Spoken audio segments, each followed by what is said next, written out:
As most of you are already aware of, we are now living in a third-world banana republic now, thanks to the fact that the Democrats decided to run a crooked presidential candidate which no one wanted or liked. Not even her own husband. Corrupt FBI agents who are working on behalf of special counsel and Democrat operative Robert Mueller, along with his team of Democrat donors, have raided the home of President Donald Trump's former campaign chairman Paul Manafort on the morning of July 26, where it is said they seized various records and computer hard drives. The raid was conducted on the day after Manafort had voluntarily met with and agreed to turn over documents to staff for the Senate Intelligence Committee in order to facilitate the witch hunt that the Democratic Party is perpetrating. As Judge Jeanine says in her statement on Hannity, the real issue here is that when prosecutors intent on getting something on you, they will. And if they push Manafort enough, they will break him and he will start spilling whatever beans there are to spill. Just ask good old John Songbird McCain and his George Soros handler. Now, if only they would have done the same to crooked Hillary Clinton and her illegal server, it would have been great, and maybe she would now be in prison instead of out there telling people to resist the idea of America first, and inciting women to fight for rights they already have. But sadly, we all know the Republicans are too weak-kneed, and Trey Gowdy is great at showboating once the cameras are recording, but seems to carry a very petite stick when it comes actually taking action. Fox News reports a top lawyer for President Trump slammed the special counsel's office over the FBI raid of former campaign manager Paul Manafort's Virginia home, accusing investigators of committing a gross abuse of the judicial process for the sake of shock value, and employing tactics normally seen in Russia, not America. Trump attorney John Dowd leveled the complaints in an email sent to a Wall Street Journal reporter who wrote about the Manafort raid. The email was obtained by Fox News. The email reflects Trump's legal team moving to protect the president, amid speculation that the raid could be part of a broader effort to squeeze Manafort for information on Trump. These methods are normally found and employed in Russia, not America. John Dow, attorney for President Trump. Dowd, in his note, questioned the validity of the search warrant itself, calling it an extraordinary invasion of privacy. Dowd said Manafort already was looking to cooperate with congressional committees and said the special counsel never requested the materials from Manafort.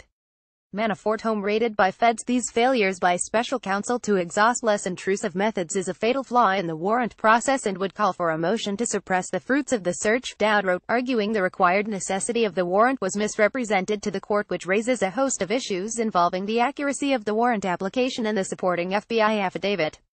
Dowd also said agents seized privileged and confidential materials prepared for Mr. Manafort by his counsel to aid him in his cooperation with the congressional committees, adding Dowd said the FBI went too far by executing a search warrant at Manafort's home. Associated Press. Thus, it appears the search warrant here was obtained by a gross abuse of the judicial process by the special counsel's office. In addition, given the obvious unlawful deficiencies, this extraordinary invasive tool was employed for its shock value to try to intimidate Mr. Manafort and bring him to his knees. These methods are normally found and employed in Russia, not America. The special counsel's office declined to comment when reached by Fox News. It was revealed Wednesday that FBI agents had raided Manafort's Virginia home in late July, one day after he met voluntarily with members of the Senate Intelligence Committee. The search warrant seems to indicate that investigators may have had reason to believe Manafort could not be trusted to turn over all of the records sought, The Washington Post reported. Manafort resigned as Trump's campaign manager in August 2016 amid questions regarding his business dealings in Ukraine.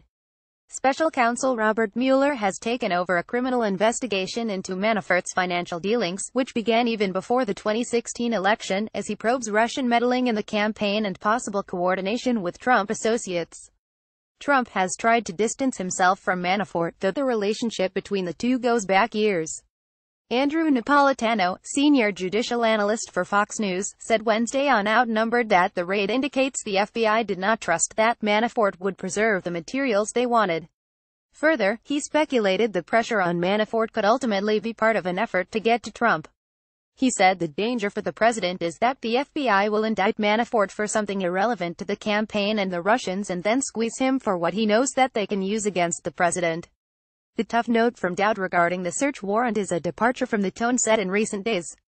Dowd earlier this week told USA Today that Trump and Mueller have sent messages back and forth and that Trump appreciates Mueller's work. A spokesman for Mueller told Fox News that there have been communications among special counsel attorneys and the president's outside legal team, as well as the president's special counsel, Ty Cobb. The spokesman told Fox News those communications have been very professional and very cooperative from both sides. This whole witch hunt is terrifying, even to Democrats, but they don't even know it. They are setting a precedence which will bite them in their hind ends in the long run.